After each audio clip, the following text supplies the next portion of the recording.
What is up, y'all? It is your girl Jazz from All That Jazz. I wanted to come and talk to you guys today about the experiences that I have had, or the things that I've been learning since entering my 30s. I just turned 31 this month, and or I guess moreover, it's like a list of things that I would tell someone in their 20s about either what to expect or ways to prepare for being in your 30s. Now, I'm definitely no expert, so I won't even pretend like I am. But I do think that there are a few things I've noticed that are different from your 20s. And so the first part of it, I guess I'll say what I feel like some of the noticeable differences are, and then from that point I'll get into some of the things that I think you should be mindful of and look out for when you're in your 20s, and how to prepare for your 30s. So the first thing that I think changes, that I've noticed, not just amongst myself but amongst other people that I know personally, and even that I'm hearing, is that there is a perspective shift that seems like it takes place in your 30s. I hear a lot of people say that when they enter their 30s, they stopped caring about what other people thought about them, or they just don't care anymore. It's kind of like they're fully comfortable with themselves. They are fully, like, I don't know, settled in who they are as people. And to some degree, I can agree. I feel that way. I feel like there are things that I'm actively focused on changing, because I realize they've been problematic throughout my life, and so I'm trying to face those things head on. But there are other things where it's kind of like, all right, this is just who I am, and it's nothing wrong with it, so I'm not trying to change it. Like, I'll give an example. I think the last couple of years, as like in my last few years of my 20s, I started to feel kind of bad about me not getting dressed up more of the time. That I didn't really get dressed up in like fancy dresses, and I don't wear heels and things like that. And maybe because at that time, and by that time, most young women know how to dress. They know how to like get dressed up to go out and stuff. And I have a friend where me and her, we would always go to restaurants and things, and it would just require you to wear fancy clothing and all of that. And I just used to feel bad, because I'm like, man, I don't know how to walk in heels. I couldn't tell you what a cute outfit is for a night out. And now I'm like, listen, and I couldn't even tell you what really changed in the last couple years, other than a realization of, I just love comfortable wear. Sweats, big t-shirts. I think especially as a Christian, in light of being modest, I don't necessarily want to wear the like long skirts and dresses. I did at one point, and I have no problem with wearing those again if like I felt like the Lord was leading me to. But the main thing for me, also forgive me, I know I'm looking around quite a bit. I am out in public. I'm out at the park, and so I just always, as awareness, I'll be looking around. So if I'm not seeming focused on the video, that's why. But so yeah, like if the Lord told me he wanted me to start wearing dresses and skirts again, I definitely would. But I think the main thing for me is, like, this is my personality. I like my hair up out of my face. I love athletic wear because it's comfortable. It's like, I don't know, like, I'm smiling just thinking about how much I love having a closet full of different color sweats. Adidas sweats. I'm literally wearing some Adidas sweats right now. Tennis shoes to switch out every day. Different, I have something in my hair. Different types of what's it called? Now I am actually distracted. I have products still in my hair. But different types of like tennis shoes and big t-shirts and things like that. Like, those are some of my favorite things to wear all day, every day. And so I don't see the likelihood of me, if I were to start wearing heels and to start getting dressed up in a certain way, that would be me putting on what I feel like I need to, and it's not actually me. And so I've thought about it, even in light of like meeting a man. I don't feel like I need to wear a dress or heels or a bunch of makeup or whatever to meet a man. I think that the man that is going to be with me, this is probably what he's going to get majority of the time. And then I might have my occasional, hey, I'm going to get dressed up and whatever else. And if a man wants to be with a woman that wants to get dressed up all day, every day, I'm not for him. But I like, this is just how I am. So I think that there's like a putting down of this wrestling with yourself. Now you're kind of like, this is who I am. And so whether it's that, whether it's personality quirks that are not harmful, you know, you have a weird laugh, you can be socially awkward, whatever. I think that there is a point where you just realize, this is me, and I'm not fighting it. I actually embrace it.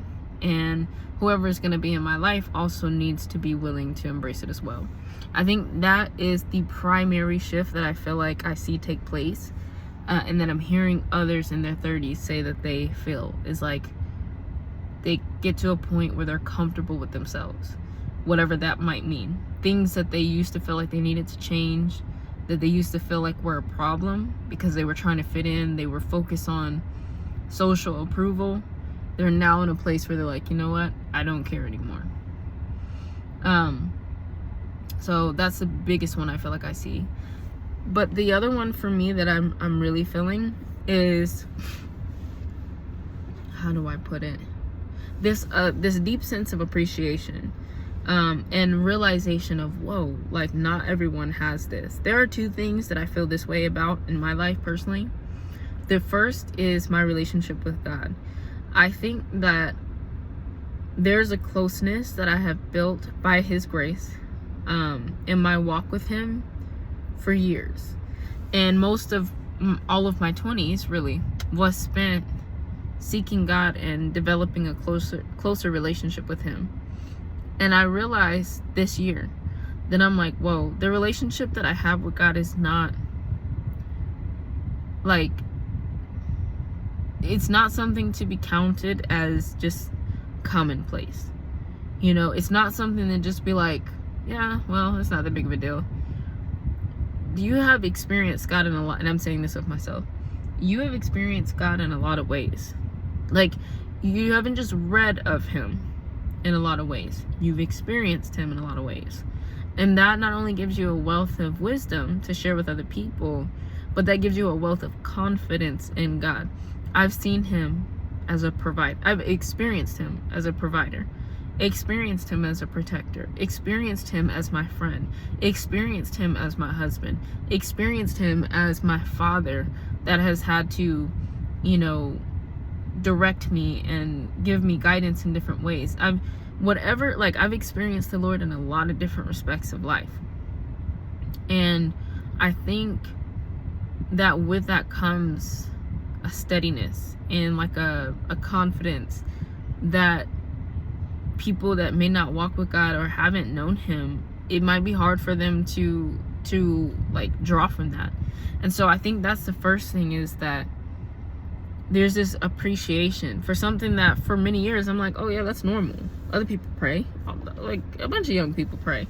A bunch of people believe in God. A bunch of people, you know, have experienced the goodness of God. And then now realizing, whoa, no, some people have never been through depression and come out of it because they prayed and God answered. See, you pray and you know that God answers your prayers. You have faith in Him. And this is not anything to attribute to myself. This is me saying, I know these things to be true because when life got hard, and it has in a variety of different ways, I have prayed and I've seen Him break the things that were on my life. Depression and anger and anxiety, unrest, resentment, unforgiveness. Like, because of pressing in and praying, I have seen God break things off my life. And so even though I may not like where I find myself later on down the road, right now I'm in some stuff and I'm like, God, I'm back again. God, I need your power again. I need you today. But it's like, at this point in time, Even though I don't wish that I had to be praying through the things that I'm praying through, I'm like, you know what, Lord, I've prayed through these things, these types of things before, or I have faced obstacles before. And with that, I know it's built a strong confidence. Not in myself, not in my prayer life. It's built a strong confidence in that I serve a God that answers prayer. Point blank. And that is not an experience that everyone has. And so with that, I have come to appreciate the fact that no matter where I am in life, I can always pray. No matter how I feel, what I'm going through, the pain, that no matter what, I can always pray. And I know that he might find a variety of different ways to answer me, but he will answer me. And that is a gift, and something I'm ever thankful for and appreciate in a way that I never did, because I thought it was common, and it's not. Additionally, I would say my parents. I have been very thankful for my parents in a way, like recently, in a way that I wasn't always thankful for them in my younger years. There's something in me that recognizes that their involvement in my life and the level of the direction that they have given me is largely the reason why my situation is blessed. God says in his word that when we honor our mother and father, things will go well with us. And I think a large portion of the blessing that has come over my life, the peace that has come over my life, the absence of harm that has come over my life is largely because of me honoring my parents. And honestly, my parents making it easy to honor them. Because some people don't always have that easy. For some people, it's extremely difficult to honor their parents because their parents have been dishonorable people. And I think that that's, a real conversation. But I have grown ever appreciative for their, not even contribution into my life, but like their involvement in my life, even into my adulthood. And so, yeah, I think that one got maybe a little bit wordy, but I think that I feel like people in their 30s, there's starts to be an appreciation for things that you once overlooked, that you thought was kind of normal, like, oh yeah, whatever. And now you're like, no, this is actually something really worth being thankful for. Let me see. Oh, care for your health. I think that's the other thing I really have noticed, is I think in your 30s you really start, there's a sobriety about life altogether. It's like this appreciation for life, but there's also this sobriety about life too, because you start seeing like, oh, I'm not a kid anymore. There's a mindset shift that takes place, and I think it's like, I'm not a kid anymore, I'm actually an adult. Whether you have kids, whether you don't, whether you live on your own, whether you don't, whether you pay bills or you don't, there is something that happens at 30, and I think it's this realization that you've hit an age of maturation. You're not old, you're very much considered still young, but you're not a child, and nowhere in life are you going to be treated like a child anymore. Even in the midst of your relationship with your own parents, your parents will understand you are their child, but you are an adult. And I think that's the shift that takes place. Some people might still say, oh, you're a baby, oh, you're still so young. So the question is not whether you're old, whether you're young. The question really, or the shift really, is you're not innocent anymore, you're not a child anymore. You've had enough experiences to say, okay, you've been through some things. I think that's the mentality. It's an age of maturity, and with that comes literally bodily maturity. It's like, okay, I gotta take care of my body now. Not that you didn't need to before, but yeah, it's kind of like, if you've gone the whole last decade, I think your 30s are like a sweet spot where you can turn things around real quick if you need to. Your body is still in a place, I believe, that you can turn it around real quick if you need to. If you feel like your body is going downhill and you're going in a direction you don't want it to go, then you can turn it around. You can start drinking your water, going for walks, running, whatever, and your body will respond well. But it is also an age where it'll start to show how have you been taking care of your body, right? So skin problems might start happening because your skin is dry, so you might start seeing the wrinkles, you might start seeing the bags. You know, you might feel the pain in your shoulders, knees, head, shoulders, knees, and toes. Like, I just think that you might find yourself getting to a point where if you either have not been taking care of yourself or you currently aren't taking care of yourself, you're going to start to see it in a way that you might have never seen it in your 20s. And now it might just start popping up. So it's kind of like, all right, get it underway, get it in check. But you can easily rein it back in. And then, you know, if you've taken really good care of yourself, then more than likely people assume that you are younger than you actually are. And you feel good. You don't even feel your age or whatever. But I think it is like the first age where you can start to potentially, depending on how you take care of your body or don't, you can start to feel the effects of how you took care of yourself. And then I think this is, I feel like there are maybe 2 more points that I'll make on this. The one is when it comes to what's it called? Sorry, y'all. I was talking, I get a little thirsty. The one is when it comes to finances. It's like, where is your financial health? So whether it's you have goals that you want to achieve, you want to pay off debt, you want to get out of a financial hole, it might be that, it might be you want to buy a home, it might be whatever. But I think that you start taking, like I said, sobriety. You start taking a harder look at, okay, what are my financial habits? Have they been good? Let's continue. Have they not been so good? It's kind of like you're at a pivot stage. It's a pivot stage of your life. You either realize, hey, I've been doing things really well, so let's continue. Or I need to make some adjustment so that the rest of my life, when it might get harder to do the right thing or for the results to show, this is the time.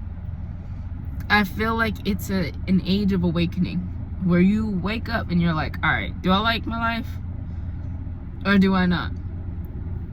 So you start taking inventory and then you start making changes.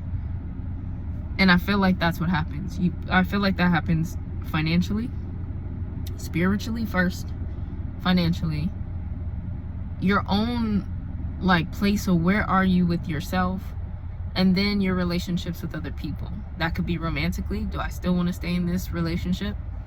That could be with friendships. That could even be with patterns. And you're like, you know what? I feel like I end up in the same pattern over and over and I'm tired of it.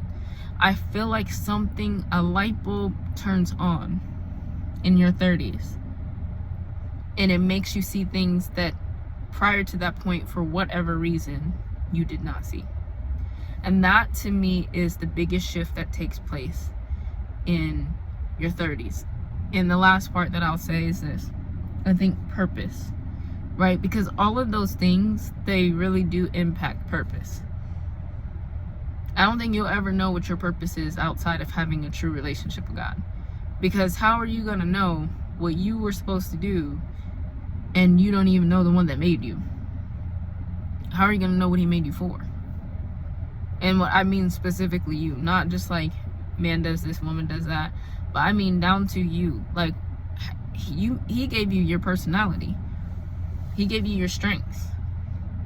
He's the one that's going to help you to overcome your weaknesses, but somehow you think you're going to achieve the purpose that he put in you to do without his help? I don't think so.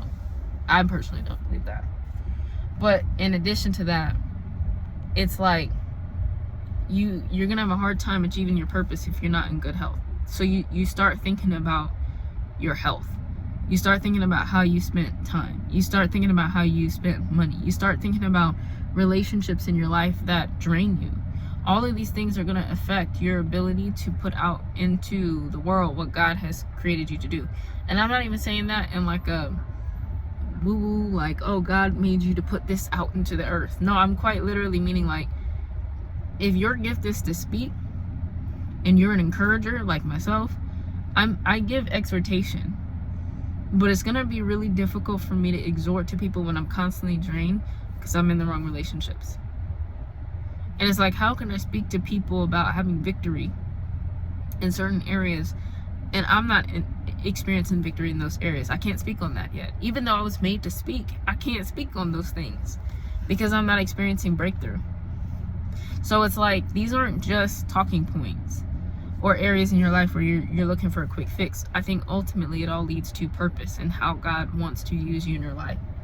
And I'm not by any means saying that you can't be used unless all of these things are perfect, because there's probably going to be some form of warfare in any one of them. But I think it's different when you know that you're doing all that you can to do as best as you can in every area. And yeah, so I think that is the thing that happens in your 30s, is that it's a time of it's an age of maturity that causes you to reflect. And there's a light bulb that comes on and exposes to you things about yourself, about your situations, your environment, that you never saw before that. Sometimes it exposes what's good and it's like, wow, I have a lot to be grateful for. And other times it exposes things that makes you uncomfortable and forces you to have to do something with that. And that can be, man, I wasted a lot of time. Man, I wasted a lot of money. Man, I wasted a lot of youth.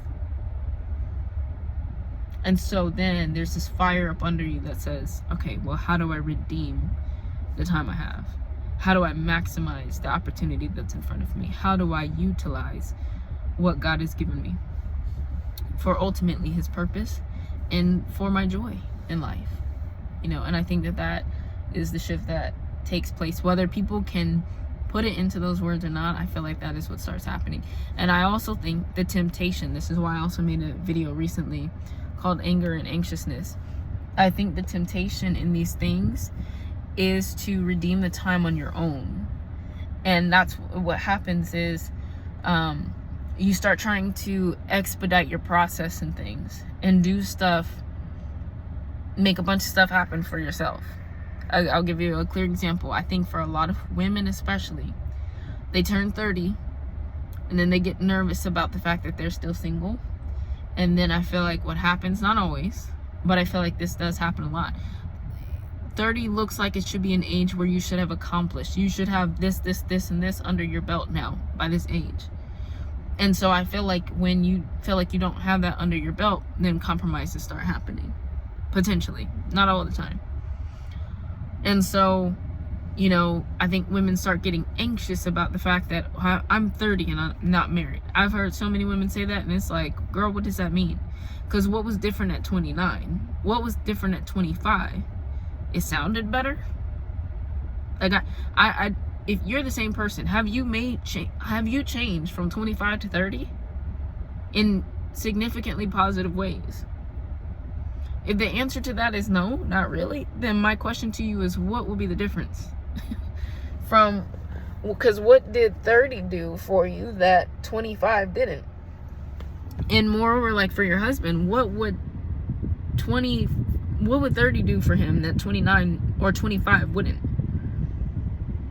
Like, it other than, and I know that obviously people are gonna be like, oh well, being able to have children. Okay, I have my thoughts on that, and I'm not trying to like put my thoughts on other people, so I guess that's a valid point. But I'm like, if God hasn't brought this person in your life and you're in your 30s, does that mean that he can't do it? Like, I still believe that he can do it, is my point. But I think that there's this anxiety that comes over people, and then what happens is they start bulldozing through things. They start rushing things because they're like, I have to make this happen. X, Y, and Z has to happen now because I shouldn't be this age and haven't accomplished things. For men, it's like, I'm 30 and I haven't built an enterprise, and I'm 30 and I haven't bought a house, and I'm 30 and I haven't gotten married, and I'm 30 and whatever else. And so it's almost like an age that makes you look and say, what have I done with my time? And then if you feel like it doesn't measure up, then it feels like okay, well, let me hurry up and do some things so that I can feel like I accomplished enough during this time. Now, if it happens naturally, then by all means, glorify God. But if it's something that you're doing because you're trying to make it happen, I encourage you to be anxious for nothing. But in all things, with prayer and supplications, make your requests known unto God. That's my encouragement to you. So, and if you have wasted time, wasted money, wasted influence, wasted space, wasted gifting, we all have. I could for sure say that I have. Then now I think the prayer going forward is, God, will you take the time that you've given me, the influence, the ability, all of it, and will you help me to yield it for your glory first and for the blessing of other people and for my own joy, because I get joy in blessing people in the areas that you've called me to. So I ask that you would do that through me. And I think really once you've done that, you've really done all that you can do. So yes, strive for the things, but like, don't be anxious about the things. And that to me is the biggest thing that I've noticed about turning 30. So anyways, I will probably make a part 2, just advising the 20s. I feel like there are some 20s that are always looking for advice on what they should and shouldn't do or whatever else. And so I'll probably make a quick video about that. But until the next time, peace out.